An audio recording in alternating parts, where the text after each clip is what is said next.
like a follow-up question. And there's somebody who asked, if you are the president in that time, we understand you are not the president. And we know exactly what transpired, what happens, our children getting killed. But if you were the president in that time, would you have done things different?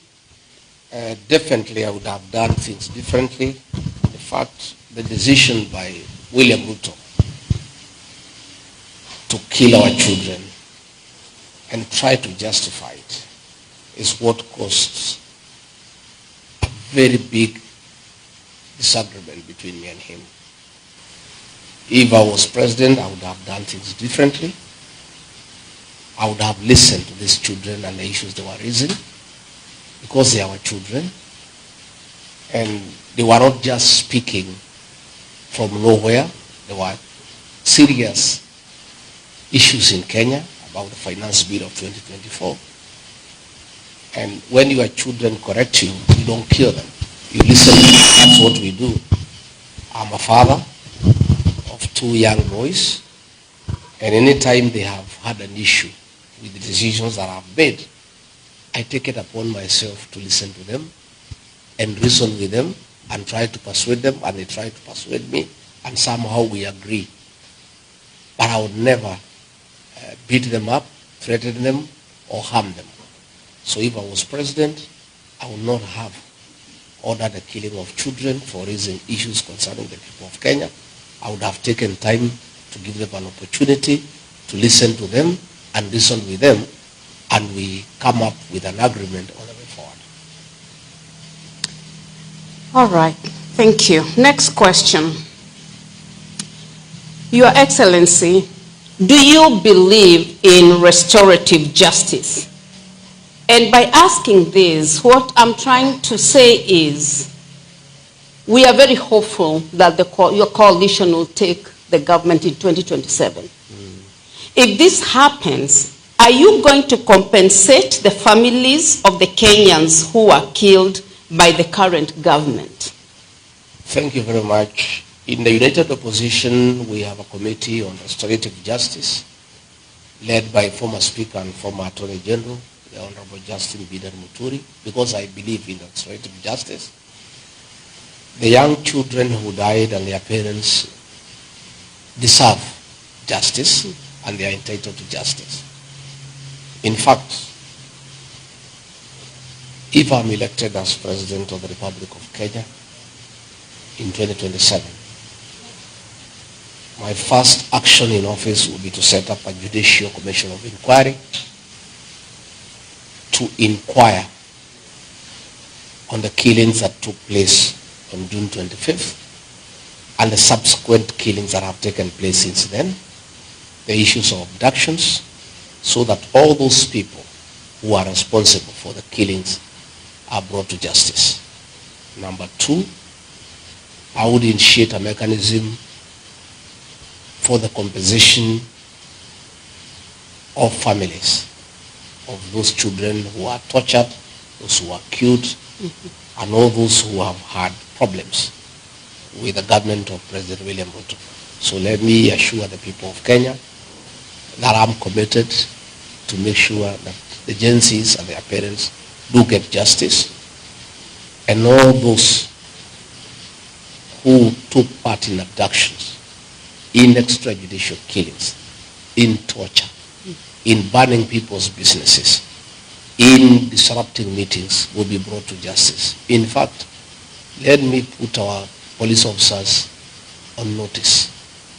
All those officers who are being misused by William Ruto to break the law and disrupt public meetings, shoot leaders, beat up people, they'll have to answer. And I have asked our teams to keep a record of all these actions that are unlawful, that are being perpetuated by the police, so that these people will be held to account.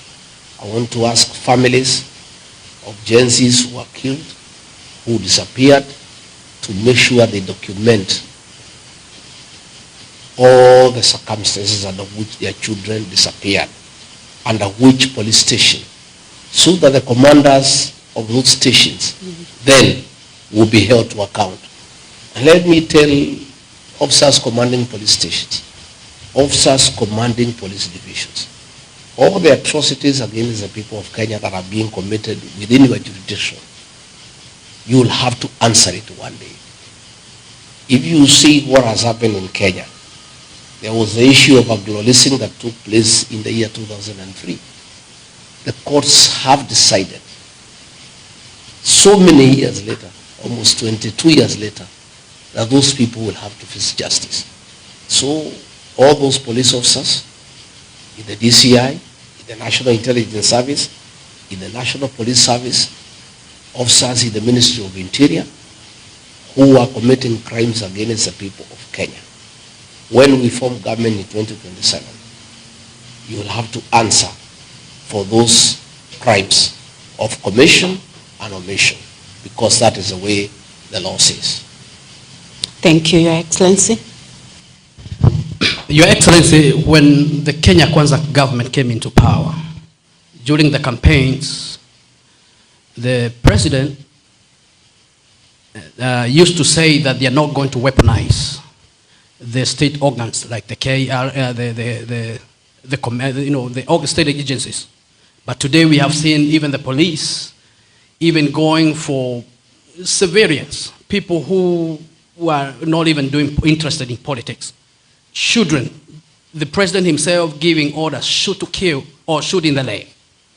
Do you think today, as we stand, do you think the Kenyan government, the Kenya Kwanza government is redeemable today as we stand, Your Excellency? I am very embarrassed as one of the leaders who are in the forefront in campaigning for William Ruto to be president of Kenya, because he persuaded me and persuaded the rest of Kenyans that under his leadership, the criminal justice system will never be used to manage politics, and it will never be weaponized against opponents.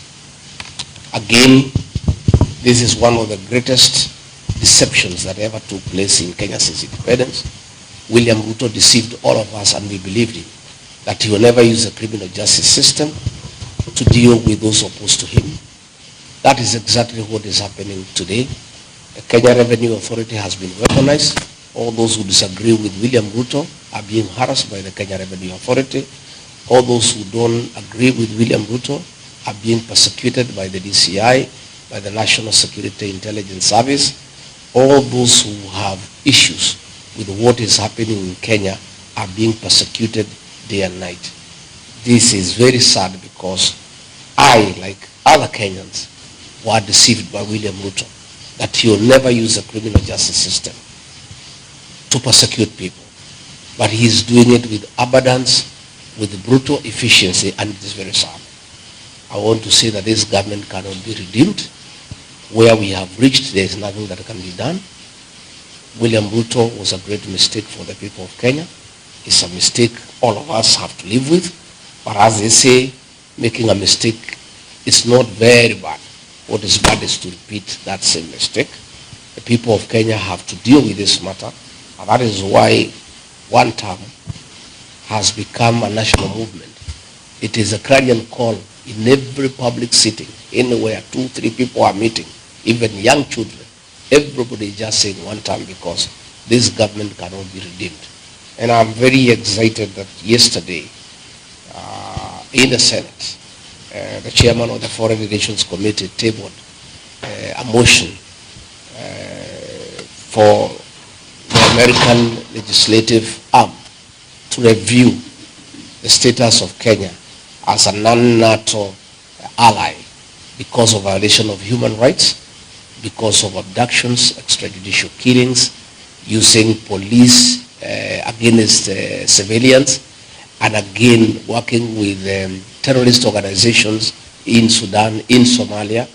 And I want to appeal to the people of Kenya living here and working here in the United States to take time to lobby their senators and their congressmen so that they can know exactly what is happening in Kenya, so that when this particular motion comes up for discussion, there is support from the senators here in the United States, because Kenyans here are quite informed as to what is going on back home, and they can get evidence from home on the issues of extrajudicial killings.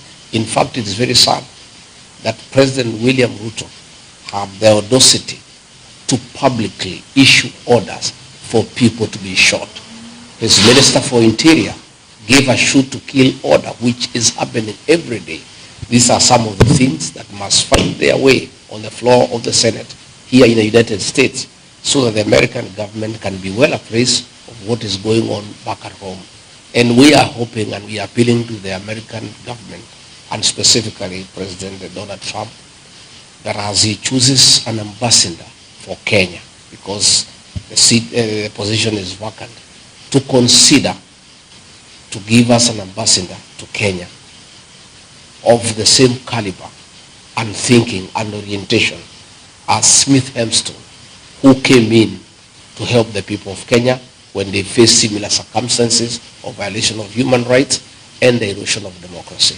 We'll be very happy if we could get an ambassador at the caliber of Smith Hempston to come to Kenya and help us to restore our democracy and to restore the respect of human rights in our country.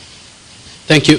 Follow-up question would be, so you don't think, Your Excellency, the empowerment programs that are going on right now in almost every village, we've seen, in the media, they are going in every village, they're, saying empowerment. We don't know exactly what it is. You don't think that is going to redeem this government? Or in Those are not empowerment programs. That is daylight bribery of voters using stolen public funds. These are funds that were meant for education, free primary education and free secondary education. This money, William Ruto has diverted management for education through the National Intelligence Service, ostensibly to deal with regional security. This money is withdrawn in cash every Friday and given to Kindiki to go around the country bribing voters and cheating them. That is empowerment. William Ruto promised real empowerment when he became president. If he wants to do real empowerment, he needs to bring a bill in Parliament where these programs are well explained and included in the budget, so that there is an organized way of doing empowerment. Today, how do you explain where is the deputy president getting this money from? His salary is known. He has been in office for 10 months. He has not earned more than 10 million shillings. In the last several months, he has spent over 300 million shillings. This money is not in the budget. Where is this money coming from? These are proceeds of corruption. And these are funds that are being used to corrupt the morals of our people and try to bribe voters ahead of the 2027 general election. So it's all deceit.